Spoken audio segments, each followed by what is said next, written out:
Did you know that the Italian Blackshirts had one of the most complex rank structures of World War II?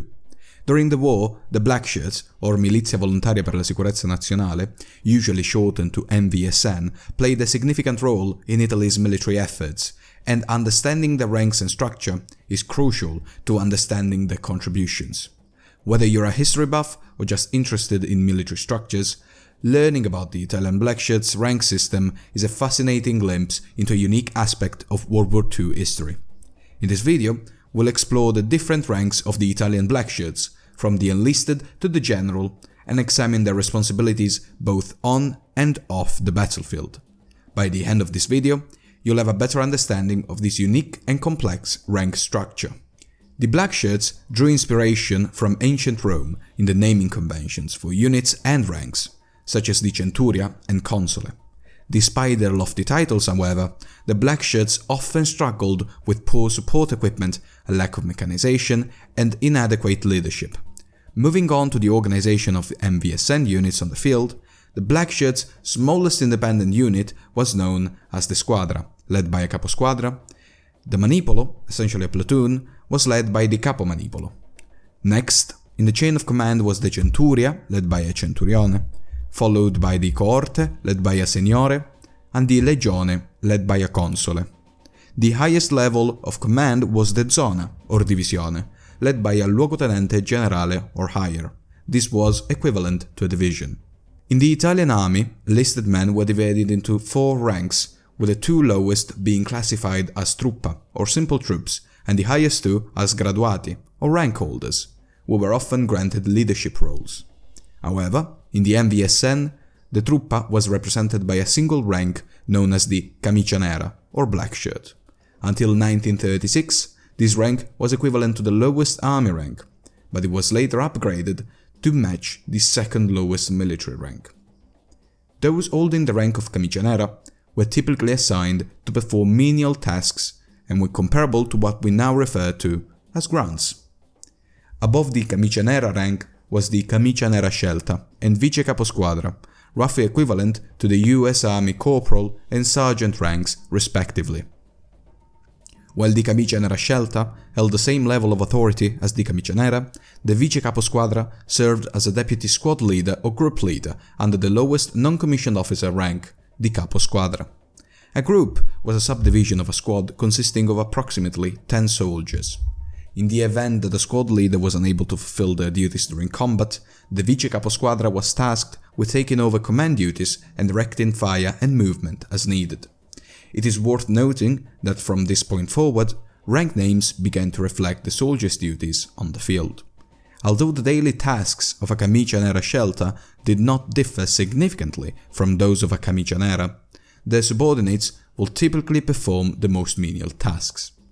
Think of the camicia nera scelta as being equivalent to the United States Army's private first class or the Gefreiter in the Wehrmacht. Non-commissioned officers, or NCOs, formed the backbone of the MVSN. They were divided into 2 categories, the Ruolo Sergenti and the Ruolo Marescialli. The former were responsible for leading squads during combat and were closer to the men on the field, while the latter focused on ensuring that the commissioned officers' orders were followed and mostly fulfilled administrative, training and organizational duties. The Sottufficiali Ruolo Sergenti consisted of several ranks, starting with the Caposquadra, the designated squad leader in the MVSN organizational structure.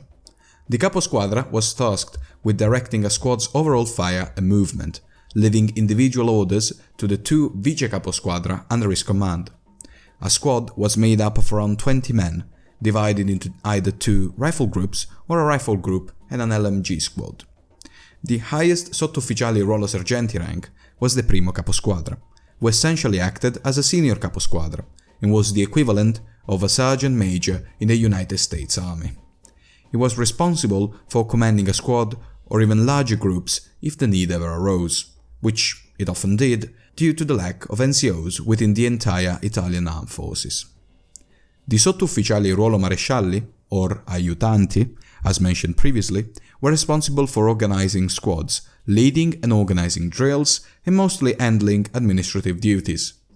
The lowest rank in this category was the aiutante.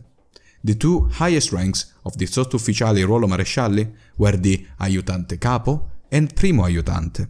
They were tasked with ensuring that all orders were strictly followed on the field. Unlike their German counterparts, Italian NCOs were less likely to make independent choices on the field and were trained to strictly adhere to orders. Let's now turn our attention to the commissioned officers of the MVSN. Unfortunately, during World War II, Italian officers were often lacking in tactical skills and experience across all branches of the military. While some of the most elite units, like the 1st Armored Division M, had competent and battle-ready COs, many others suffered from the same issues as the Army, Air Force and Navy. The officers of the MVSN were divided into company and field grade officers. Company officers were responsible for leading a company or a subsection of one, while field grade officers commanded either a battalion or a regiment, depending on the rank. The Sottocapo Manipolo was the lowest rank on the NCO rank ladder, typically serving as the second in command of the Capo Manipolo, who led a platoon consisting of 2 to 3 squads and 40 to 60 men. These two ranks were also known as subalterni or subordinates, since they reported directly to the highest ranking company officer, the centurione.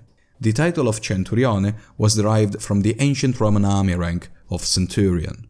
While the Roman counterpart led a group of around 80 men, the MVSN centurione commanded a company of 120 to 180 men. The field grade officer ranks of the MVSN were organized similarly to those of other European armies and paramilitary organizations during the same period. The signore was the first rank in this hierarchy, responsible for leading a cohorte or battalion. This rank was equivalent to that of a major in the Italian army. The primo signore held the next highest rank, equivalent to a lieutenant colonel, and was in charge of multiple battalions or a regiment. Finally, the console, whose rank corresponded to that of a colonel in the Italian army, was the highest ranking officer in the MVSN and typically commanded a legione or regiment. Despite these ranks, the Italian officers' corps during World War II was often inexperienced and tactically inept, and only a few units boasted competent war-ready COs. Moving on to the generals of the MVSN, let's examine the chain of command. It's worth noting that we won't be discussing honorary ranks, such as those held by Mussolini, but will instead focus on the standard hierarchy. At the brigade level, we have the Console Generale, who led a group of legioni, or a gruppo di legioni, or brigade. This rank is equivalent to a brigadier general in other armies. It's worth noting that this rank did not exist in the German army, where a brigade was typically commanded by a colonel, known as an Oberst in the Wehrmacht. Above the Console Generale, we have the Luogotenente Generale, who serves as the division commander. In some cases, an individual with this rank may also hold the position of Chief of Staff. Finally, we have the Comandante Generale, who serves as the highest ranking officer in the MVSN. In conclusion, understanding the rank structure of the Italian Blackshirts during World War II is an essential aspect of understanding the contributions to the war effort. Through their organizational leadership, the Blackshirts played a significant role in Italy's military efforts during the war. We hope this video has given you a fascinating glimpse into this unique aspect of World War II history and provided you with a better understanding of the Italian Blackshirts rank system.